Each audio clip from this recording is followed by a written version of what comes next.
ये सॉफ्टवेयर हमारा बहुत सारी जगहों पे चल रहा है। ये है इंस्टॉलमेंट और कैश मैनेजमेंट का। इसमें क्या है कि इसमें अब जब हम लोन सेल पे जाते हैं, हम सेलेक्ट कर रहे हैं कस्टमर का नाम। फॉर एग्ज़ाम्पल ये है, हम प्रोडक्ट सेलेक्ट करते हैं, ये वाई से नहीं है, ये है। अब इसकी प्राइस फॉर एग्ज़ाम्पल 25,000 है।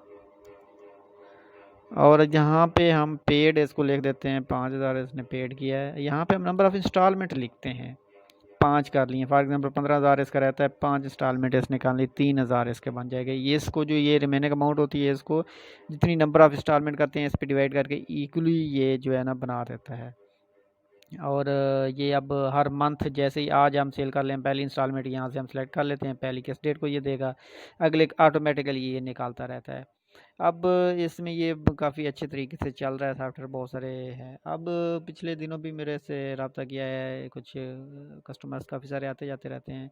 हर बंदे सॉफ्टवेयर का जो है ये इंस्टॉलमेंट का काम तो एक जैसा ही होता है कि एक कोई भी प्रोडक्ट है, हमने ले लिया है, 15,000 का है, उसके 5,000 एडवांस ले दिया, बाकी 10,000 बच गया, उसकी 5 इंस्टॉलमेंटें कर ली हैं। अब वो इंस्टॉलमेंट जैसे ड्यू होती है तो अलर्ट कर देता है और जमा करते रहते हैं। लेकिन हर बंदा, मेरे पास बहुत सारे कस्टमर ऐसे आते हैं, हर बंदे का जो है ना वे ऑफ यूज़ वो डिफरेंट है, हर बंदा डिफरेंट तरीके से यूज़ कर रहा है। अब पिछले दिनों एक कस्टमर हमारे पास आया है, पहले भी ये चल रहा है वो वाला सॉफ्टवेयर, कि वो कहता है कि मैं जो है ना ये मंथली इस तरह से नहीं, अब इस 27 को इसने ले ली है, अब नेक्स्ट इसको 27 को ड्यू होगी।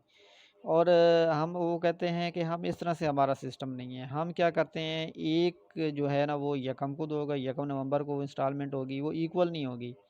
अब बाकी 15,000 बच गए हैं तो वो 7,000 यकम नवंबर को देगा, बाकी बच गए उसके 8,000, उनमें से 3,000 वो देगा जी 15 दिसंबर को।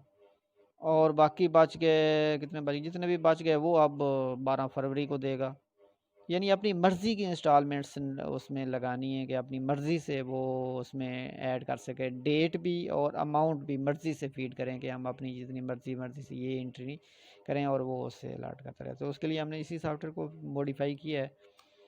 और उसमें वो एक किस्म का फ़िक्स्ड प्लान बन जाता है, कि फ़िक्स्ड प्लान है कि ये इस तरह से है, उसका मैं तारुफ़ करवाता हूँ। ये है वो वर्जन 2 है, ये भी हम इसको भी मैं सॉफ्ट सॉल्यूशन चैनल पे ये वीडियो मैं रिकॉर्ड करने के बाद इस पे अपलोड कर दूंगा, आप इसमें मज़ीद इसको वॉच कर सकते हैं। इसको हम लॉगिन करते हैं। बाकी तकरीबन फंक्शनैलिटी इसकी सेम है, सिर्फ आपकी जो वो है ना नंबर ऑफ़ इंस्टॉलमेंट्स आपके खुद कंट्रोल में आ जाएगी इसमें। अब फॉर एग्जांपल हम न्यू सेल कर लेते हैं, इसमें 101 अकाउंट नंबर है, इसने ले लिया है। ये भी प्रोडक्ट भी अपनी मर्ज़ी से, प्रोडक्ट भी आप इसमें ऐड करने की वो नहीं है। फॉर एग्ज़ाम्पल इस कस्टमर ने ले लिया है जी होंडा प्राइडर, इसने ले लिया है, ठीक है। इसका इंजन नंबर क्या है, जो भी है, इसका चेसिस नंबर क्या है, जो भी है, इसकी टोटल क्वांटिटी, इसकी टोटल अमाउंट कितनी बनती है। इसकी टोटल अमाउंट बनती है 1,00,000, मेरे ख्याल में 1,20,000 में आजकल आ रहा है, आपको पता होगा, ज़्यादा मुझे तो आइडिया नहीं है। 1,20,000 ये हो गया टोटल। डाउन पेमेंट इसने हमें दे दी है 20,000, बाकी बच गए 1,00,000। अब इंस्टॉलमेंट में 1,00,000 इसकी इंस्टॉलमेंट है, 1 2 3 4 5, ठीक हो गया। अब ये, अब आपके पास मर्ज़ी की ऑप्शन है, उसमें तो हम नंबर ऑफ़ इंस्टॉलमेंट लिख देते थे तो मर्ज़ी से वो आपकी बना देता था। इसमें अब अपना प्लान आप मर्ज़ी से बना सकते हैं। इंस्टॉलमेंट 1 ये देता है जी हमें 20,000। ये कहता है कि इंस्टॉलमेंट 1 में 20 दूंगा, और किस डेट को दूंगा, ये मैं आपको दूंगा 21 नवंबर को, ठीक है। इंस्टॉलमेंट 2 में दूंगा आपको, बाकी इसके बच गए, 1,00,000 है, 20,000 इसने एक इंस्टॉलमेंट तय कर ली, बाकी इसके 20,000, 80,000 बच गए। ये कहता है जी दूसरी इंस्टॉलमेंट दूंगा आपको 10,000, वो कब दूंगा, वो मैं दूंगा जी जनवरी की 5 तारीख को। जो मर्ज़ी है, आप अपनी मर्ज़ी से इसमें तय कर सकते हैं, अपनी ये बातें चेंज भी कर सकते हैं। बाकी बच के 70,000, इसमें से कहता है जी 35,000 जो है ना वो मैं आपको दूंगा इंस्टॉलमेंट 3 जो है, ये मैं आपको दूंगा मार्च की 15 को। 15 मार्च ये आ गया, बाकी 35,000 बच गए। ये कहता है जी मैं 5,000 आपको दूंगा अप्रैल की यकम को। जब मर्ज़ी आप अपनी ये से आप उसको कोई वो आपको ज़बरदस्ती नहीं है, आप जैसे मर्ज़ी, जैसे कस्टमर आपसे कस्टमर को राज़ी करना चाहिए, वैसे जैसे कस्टमर राज़ी होता है आपको उसको उस तरह से राज़ी करें। 20 मार्च के बाद अगली 15 मार्च के बाद अगली ये कहता है जी यकम अप्रैल को मैं दूंगा, अप्रैल फूल वाले दिन। अब बच गए इसके 30,000, वो 30,000 वो कहता है कि मैं आपको दे दूंगा, ये बाकी आपने ज़ीरो करना है। 30,000 ये कहता है कि मैं जो है ना मई को दूंगा, 7 मई को। अब इसके सारा कंप्लीट हो गया डाटा, इसकी जितनी बनती थी ये कर दी। अब हम इसको प्रिंट कर देते हैं, इसका पूरा प्लान प्रिंट हो जाएगा। इसको हम इंस्टॉलमेंट प्लान कह देते हैं। ये मैं आपको चेक करवा देता हूँ किस तरह से होगा। सेव कर दिया हमने, ये अब इसकी सेल हो गई है। इसी तरह से बाकी सारी आपने सेल करनी है। ये कहाँ पे गया ये मैं पहले आपको चेक करवा दूंगा, बाद में भूल जाता है ये डॉक्यूमेंट। अगर प्रिंटर लगा तो फिर तो डायरेक्ट प्रिंट हो जाएगा, अगर प्रिंटर नहीं लगा तो ये आपका जो है ना ये इंस्टॉलमेंट प्लान बना देगा। बड़े मज़े का सॉफ्टवेयर है। इसमें कोई बहुत ज़्यादा फ्लेक्सिबिलिटी है इसमें, आपको जो है आपको कोई कस्टमर पे वो करने की ज़रूरत नहीं है। होंडा प्राइडर जनाब एक है, 1,20,000 का था, इसने 1 लाख की इसकी इंस्टॉलमेंट है। 1 लाख की इसके इंस्टॉलमेंट की सूरत में इसने 20,000 एडवांस दिया है। अब ये आपका इंस्टॉलमेंट प्लान है। 20,000 की पहली इंस्टॉलमेंट को किस्त देगा 21 नवंबर को देगा। ये आप कस्टमर को दे दें आप। ये आप दूसरी उसको भी पता होगा कि मैंने कब कब इंस्टॉलमेंट दूसरी कब देनी है, तीसरी कब देनी है, चौथी कब देनी है, पाँचवीं कब देनी है। 5 इंस्टॉलमेंट में उसने सारा 7 मई को इसका सारा रिकॉर्ड कलर हो जाएगा। और बाकी ये इसमें 12 तक की ऑप्शन है, 12 तक इंस्टॉलमेंट आप इसमें ऐड कर सकते हैं। इधर आप अपनी सिग्नेचर स्टैंप अगर आपकी है तो वो लगा के कस्टमर को दे देंगे, कस्टमर को भी पता होगा कि मेरा ये प्लान है।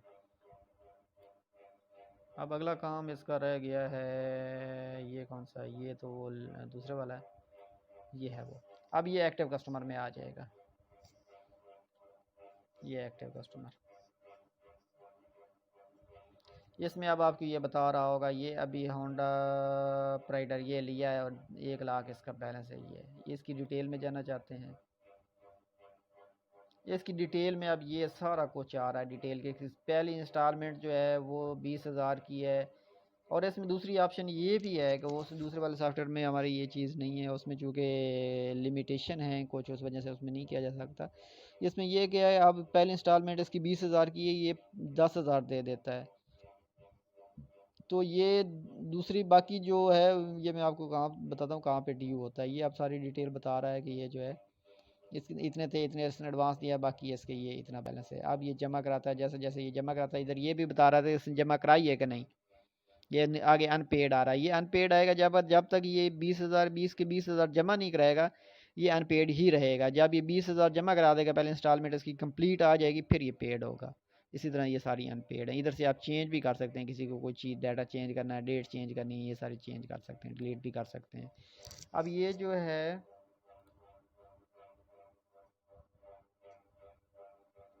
इंस्टॉलमेंट डिफ़ॉल्टर, ये इंस्टॉलमेंट डिफ़ॉल्टर लिस्ट है, इसमें जो ड्यू होगी वो सारे आ रहे होंगे इसमें। अब हम फॉर एग्जांपल यकम से यकम का देखते हैं तो इसमें तो कोई भी नहीं है, इसमें कोई पुराना डाटा भरा हुआ है। तो हमारी पहली नवंबर को थी, हम नवंबर यकम नवंबर से लेकर देख लेते हैं हमें कौन कौन से हमारे ड्यू हो रहे हैं। यकम नवंबर से लेकर हम चेक कर लेते हैं 31 नवंबर के दरमियान, 30 नवंबर, 31 होता ही नहीं है। ये देखें एक अकाउंट नंबर, ये पहले कोई डाटा इंटर है उसकी, ये है अमजद की अकाउंट नंबर 1 अमजद, इसकी इंस्टॉलमेंट 1 जो है ना ये ड्यू हो रही है, अनपेड है ये, ठीक है। और जो ये अभी हमने इंटर की है इंस्टॉलमेंट नंबर 1 इसकी ड्यू हो रही है। जैसे जैसे जो जो ड्यू होती जाएगी वो इसमें आती जाएगी, कोई भी दो डेटों के दरमियान आप चेक कर सकते हैं। ये पहले जो डाटा आ रहा था वो सारे ड्यू हुए पड़े थे, पुराना कोई डाटा इसमें इंटर हुआ हुआ, जैसे जैसे ड्यू होती जाएगी इसमें आता जाएगा वो। अब हमने करना है पे, इसका पे कहाँ से करना है, एक्टिव कस्टमर में जाना है। इसमें फॉर एग्जांपल इसकी शहजाद की हमने पे करनी है, अपनी इंस्टॉलमेंट पहले जमा करनी चाहिए वैसे। अब इंस्टॉलमेंट 1 पे करते हैं, हम देखते हैं कि हम कम करा रहे हैं इंस्टॉलमेंट। इधर से हम सेलेक्ट करेंगे इंस्टॉलमेंट 1 और 20,000 की है, हम 15,000 की जमा करवा रहे हैं। रिसीव्ड किसने कर लिया, रिमार्क्स क्या है, इसकी भी रिसेप्ट है, उसी तरह हम नो कर देते हैं। ये इंस्टॉलमेंट जमा हो गई। अभी देखें अनपेड ही आ रही है इसमें, अभी ये बता रहा है इसी पेज पे आपको बता रहा है कि इसका जो बैलेंस है पहले इंस्टॉलमेंट का 5,000 अभी रहता है। ठीक है, ये इसमें आएगा। अब हम क्या करते हैं कि 5,000 फिर इंस्टॉलमेंट 1 की सूरत में और जमा करवा लेते हैं, इंस्टॉलमेंट 1 और 5,000, तब ये इससे पेड में आएगा 5,000। बाकी सारा यही डाटा है। No, okay okay. अब देखें अब ये पेड होगी। इसी पेज पे आपको ये भी बता रहा है कि कौन सी पेड हो चुकी है, कौन सी रहती है। अगली अब इसकी ड्यू होगी तो फिर अगली उसमें जनवरी में आएगी। इसी तरह से आप इसका रिकॉर्ड का प्रिंट ले सकते हैं, सारा रिकॉर्ड इसका भी इसी तरह से होता रहेगा। बाकी तकरीबन इसमें जो है ना ऑप्शंस वही हैं जो उसमें पहले वाले हमारे सॉफ्टवेयर्स में है। बाकी जब ये इसका टोटल अकाउंट क्लोज़ हो जाएगा, इसमें सारा का सारा बैलेंस ये इसमें जमा करा देते तो ये इससे निकल के आपके जो है ना क्लोज्ड अकाउंट्स में चला जाएगा, उसमें फिर पक्का पक्का हमेशा रिकॉर्ड रहेगा। तो बाकी तकरीबन इसमें मैक्सिमम ऑप्शन वही हैं जो दूसरे सॉफ्टवेयर्स में हैं। उसकी वीडियो ऑलरेडी आपने देखी होगी, अगर नहीं देखी तो उसका लिंक भी मैं इसकी डिस्क्रिप्शन में डाल दूंगा, वो भी आप देख सकते हैं। इसमें सिर्फ हमने यही चीज़ डाली है कि आपको जो है मर्ज़ी की, आपके कस्टमर को मर्ज़ी की आप इंस्टॉलमेंट और मर्ज़ी की डेट रख सकते हैं। दूसरे में ये है कि उसमें जो आपने आज उसने ली तो नेक्स्ट उसी डेट को ही वो लेके आगे फॉलो करते हैं, उसमें मर्ज़ी जो है ना वो नहीं कर सकते। तो इसमें आप मर्ज़ी कर सकते हैं कि जब मर्ज़ी एक एक दिन, एक महीने की एक 20 को देता है, एक 25 को देता है, एक उसकी ये कम को देता है, कितनी देनी है उसने, जो पहली इक्वल इक्वल वाला भी इसमें नहीं है। जितने मर्ज़ी वो कस्टमर कहता है कि मैं पहले इतने दूंगा, बाद में इतने दूंगा, इतने दूंगा, वो सारी आप अपनी मर्ज़ी से अपनी इंस्टॉलमेंट प्लान बना सकते हैं। आप बहुत फ्लेक्सिबिलिटी है इसमें आपके लिए। तो ये इसका मुख्तसर सा तारुफ था। अगर आपको ये इस फॉर्मेट में चाहिए कि ये इसमें पहले वाला भी है, अगर इस फॉर्मेट में चाहिए कि आप अपनी मर्ज़ी से अपनी इंस्टॉलमेंट प्लान बनाना चाहते हैं, कस्टमर को देना चाहते हैं मर्ज़ी की डेट और मर्ज़ी की अमाउंट, तो भी इसमें ये अवेलेबल है। तो बाकी फंक्शनलिटी सारी इसमें है। तो अगर आपको ये चाहिए तो हमारे ये नंबर्स हैं, इस पर आप रब्ता कर लें। तो नॉर्मली 5 बजे के बाद हम अवेलेबल होते हैं। बहुत सारे कोर्स, बहुत सारे हमारे फ्रेंड्स की ये कंप्लेंट रहती है कि आप दिन में जो है अवेलेबल नहीं होते। हमारा, मैं एक्चुअली कहीं पे जॉब करता हूँ, जॉब हमारे 5 बजे तक ऑफिस जॉब है, तो उसके बाद हम अवेलेबल होते हैं। तो 5 बजे के बाद कहेंगे आप रब्ता कर लीजिएगा किसी की वक्त। तो हम आपको मज़ीद डिटेल चाहिए, भाई डिटेल चाहिए या कोई भी सॉफ्टवेयर चाहिए तो हम ये सॉफ्टवेयर सारे ऑनलाइन प्रोवाइड कर देते हैं इंटरनेट पे, टीवीवर या एनी डिस्क के थ्रू शेयरिंग के ज़रिए। तो उसके बाद आपके पास बाकी इसका बैकअप है। बैकअप की वजह से बहुत सारे क्वेश्चन, बहुत सारे लोगों को क्वेश्चंस आते हैं कि बैकअप इसका किस तरह से होगा, अगर हमारी विंडो ख़राब हो जाती है तो उसके लिए जो हमारा डाटा है वो किधर जाएगा। तो इसके लिए ये हम नॉर्मली सॉफ्टवेयर जो भी जितने भी हम सॉफ्टवेयर डिलीवर करते हैं हम डी ड्राइव में करते हैं, डी या ई ड्राइव में। सी में कभी भी हम ये सॉफ्टवेयर इंस्टॉल नहीं करते, इसी वजह से कि ये अगर विंडो का तो मसला मसाइल बनते रहते हैं। तो जब जितनी बार मर्ज़ी आप विंडो कर लें, आपका कंप्यूटर डी ड्राइव जो है ना वो फॉर्मेट नहीं होती, उसमें डाटा सेव रहता है। एक तो इसमें प्रोटेक्शन ये है कि डी ड्राइव का डाटा सेव रहता है, जैसे ही आप विंडो करेंगे तो ये रन कर जाएगा, कोई भी डाटा सारा का सारा अवेलेबल होगा। दूसरी प्रोटेक्शन इसमें हमने ये डाली हुई है कि आप बैकअप इसका ले सकते हैं। इसमें आप यहाँ पे क्लिक करें, ये अब आपका बैकअप इसने डी ड्राइव में एक फ़ाइल बना देता है। उसको आप किसी भी जगह इस कंप्यूटर से उठा के किसी भी जगह रख दें, अपने गूगल ड्राइव में रख सकते हैं, अपनी ईमेल पे रख सकते हैं, अपने मोबाइल में रख सकते हैं, एक यूएसबी कोई रख लें छोटी सी, उसी में आप डाटा बैकअप करते रहें। तो उसके बाद जब से आपने बैकअप बना लिया है, अगले दिन आपका कंप्यूटर को कोई मसला हो जाता है, हार्ड ड्राइव अगर डिटेक्टेबल है उसके डी ड्राइव से हम डाटा उठा सकते हैं, फिर तो कोई इशू ही नहीं है। लेकिन अगर आपकी कंप्यूटर पूरा कंप्यूटर ही अनअवेलेबल हो जाता है, उसको हम